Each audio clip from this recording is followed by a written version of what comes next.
শ্রীপুরে জামায়াতে ইসলামী উঠান বৈঠক অনুষ্ঠিত।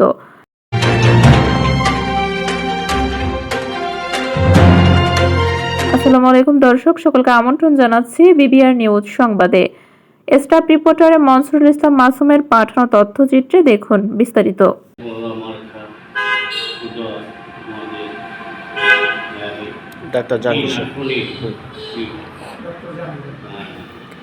গাজীপুরের শ্রীপুর উপজেলার ২ নং ওয়ার্ডের দক্ষিণ ভাংনাহাটি এলাকায় জামায়াতে ইসলামী উদ্যোগে একটি উঠান বৈঠক অনুষ্ঠিত হয়েছে।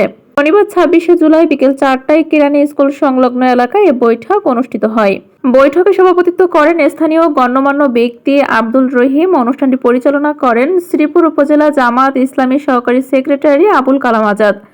বৈঠকের প্রধান অতিথি হিসেবে উপস্থিত ছিলেন গাজীপুর জেলা জামায়াতের ইসলামী আমির ডক্টর মোহাম্মদ জাহাঙ্গীর আলম। তিনি বলেন, দেশে ইসলামী মূল্যবোধ প্রতিষ্ঠার লক্ষ্যে জামায়াতে ইসলামী সবসময় গণমানুষের পাশে ছিল এবং ভবিষ্যতেও থাকবে। তিনি আরও বলেন, সংগঠনের কার্যক্রমকে তৃণমূল পর্যায়ে ছড়িয়ে দিতে এ ধরনের উঠান বৈঠক গুরুত্বপূর্ণ ভূমিকা রাখে। অনুষ্ঠানে স্থানীয় নেতাকর্মী ও সাধারণ মানুষ উপস্থিত ছিল। বক্তারা সচেতনতা, নৈতিক মূল্যবোধ এবং সমাজ উন্নয়নে ইসলামী আদর্শের ভূমিকা বিষয়ে আলোকপাত করেন।